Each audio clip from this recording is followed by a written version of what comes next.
So, ladies and gentlemen, this morning we're going to take you through a potted history of 1066. Hopefully a history in a way that you've never seen it before, unless you were here yesterday, in which case it's history precisely if you've seen it before. I will be your narrator through this. I'm playing the part of Edward the Confessor, who unfortunately by the time we reached these events was an old and feeble man, so you will have to try and suspend your disbelief, because obviously I'm still very much young and virile. No laughter, please. So, ladies and gentlemen, our story begins, as many tragic stories do, with two brothers. These are the Godwinsons, two of the more powerful men in England.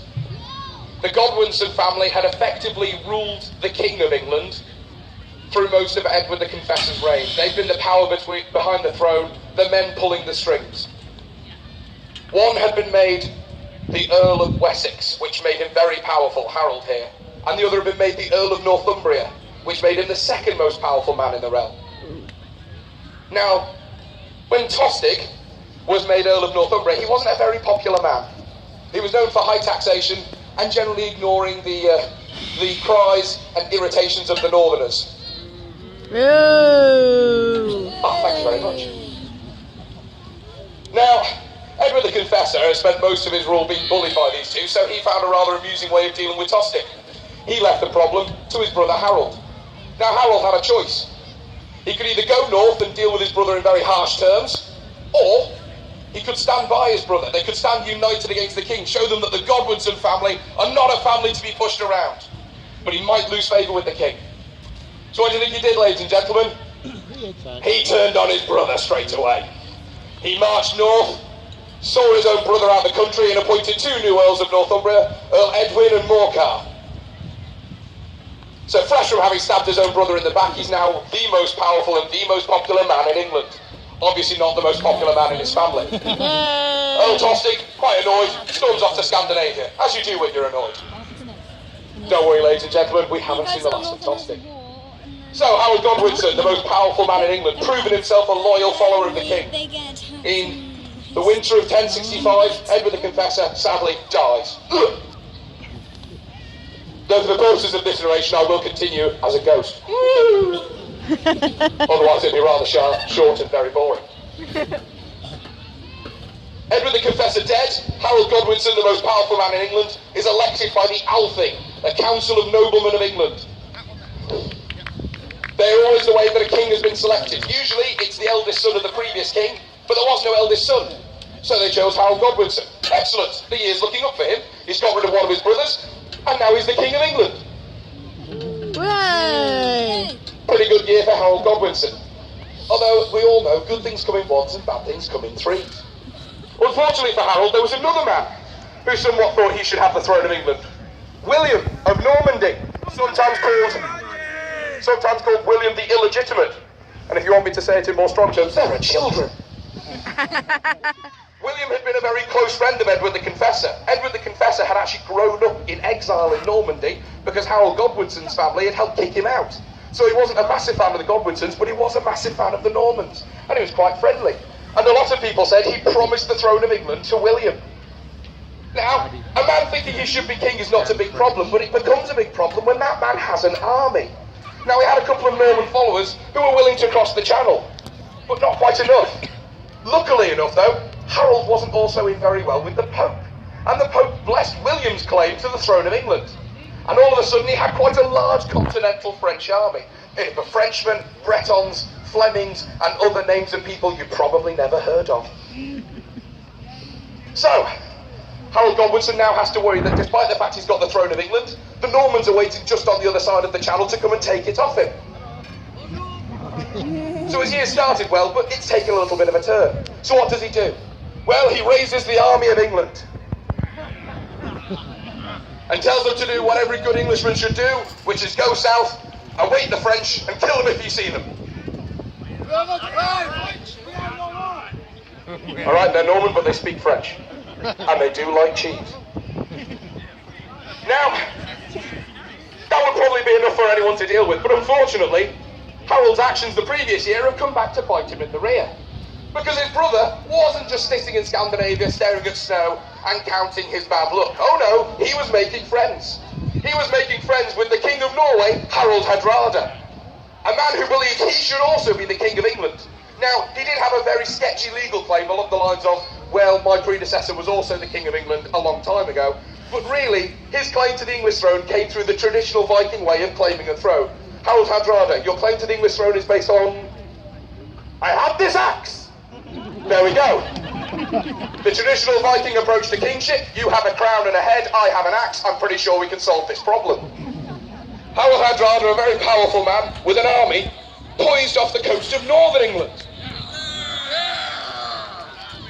So what's Harold to do? Well, luckily he recently made two men powerful earls of northern England, Edwin and Morcar. He gathers them and tells them, you're my loyal followers, stop northern England falling to these Scandinavian invaders. Go watch for them, keep an eye, and off they go. And the rest of his army he keeps down south, waiting for the Normans. Unfortunately, the Scandinavians cross over and absolutely butcher Edwin and Morcar's army at a battle called Cape Fulford. Harold's year is going from bad to worse. What's he to do? Well, the Normans might invade any day, but the Scandinavians already had, so his big thing was take his army, march north, deal with the damn Vikings. Off we go. Now, luckily enough, the Vikings weren't expecting another English army. They'd already defeated one in the north. So they were caught by surprise. And they fought a battle at a place called Stamford Bridge. The Vikings weren't prepared for a fight. Most of them hadn't worn their armour. However, even through the hard fighting, Harald Hardrada rallied his men. Might have led a successful charge, but at precisely that moment, someone shot an arrow that went straight through his throat. Arrows to the face, ladies and gentlemen, as we'll see, that's more of a risk than you think.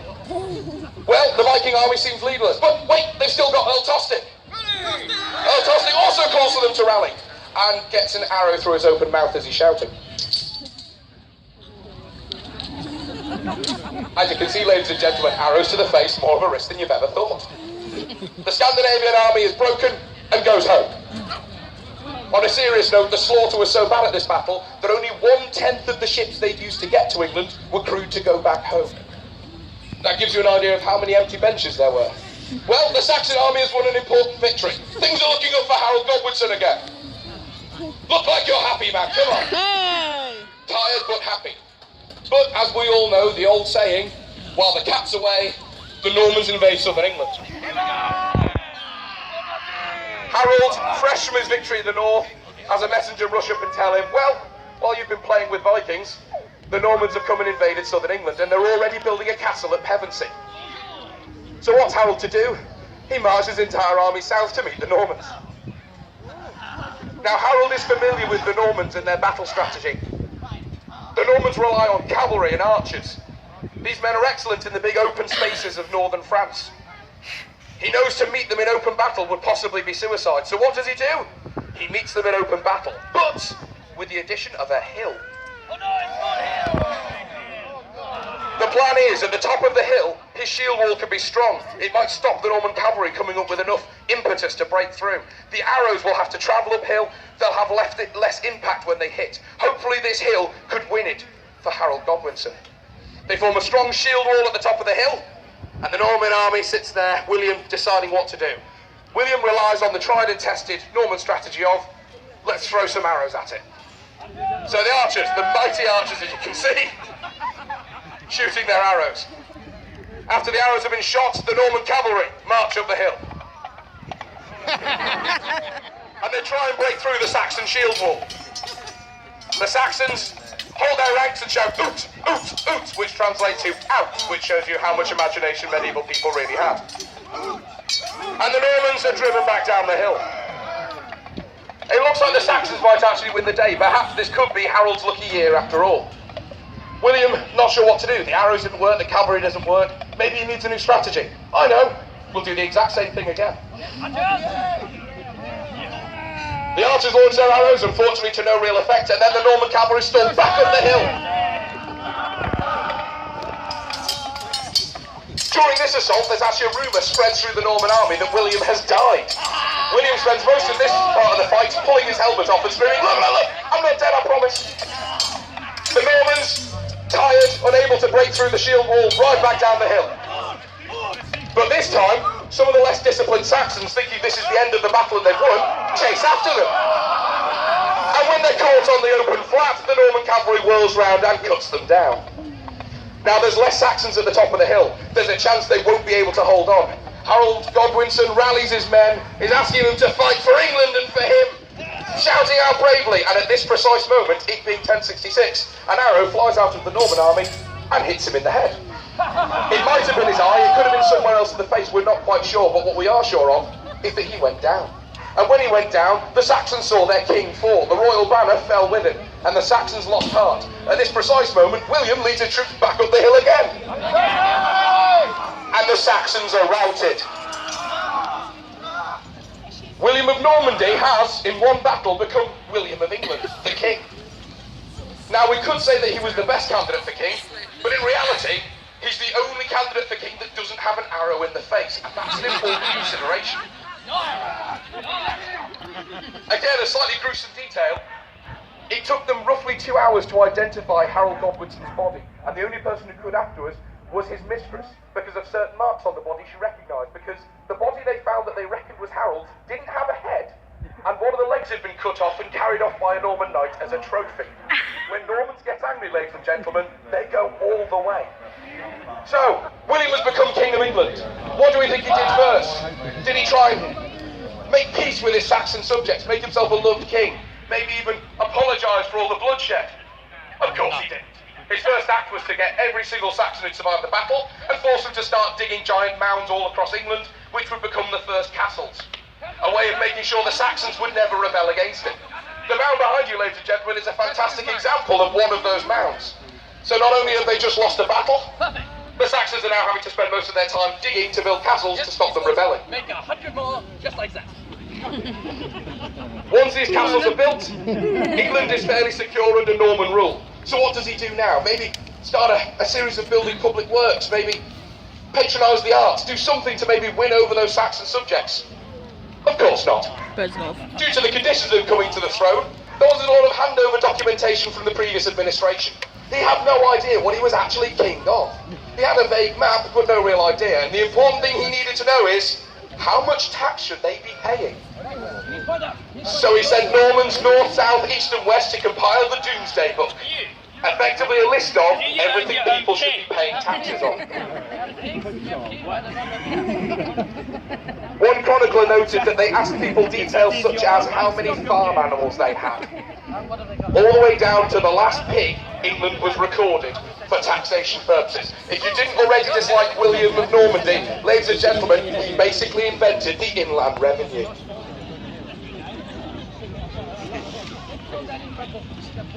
So there he is, ladies and gentlemen, the king that began what is known as the Norman era of England. They left behind castles, cathedrals, new cultural nuances, an awful lot of cheese and wine, it has to be said. And he was the man who brought England into Europe. And according to your opinion, we all know how that ends. But there we are, ladies and gentlemen. Hopefully that's been a slightly amusing look at the events of 1066 and why we ended up with a Norman sat on the throne of England. Thank you very much. You've been a fantastic audience.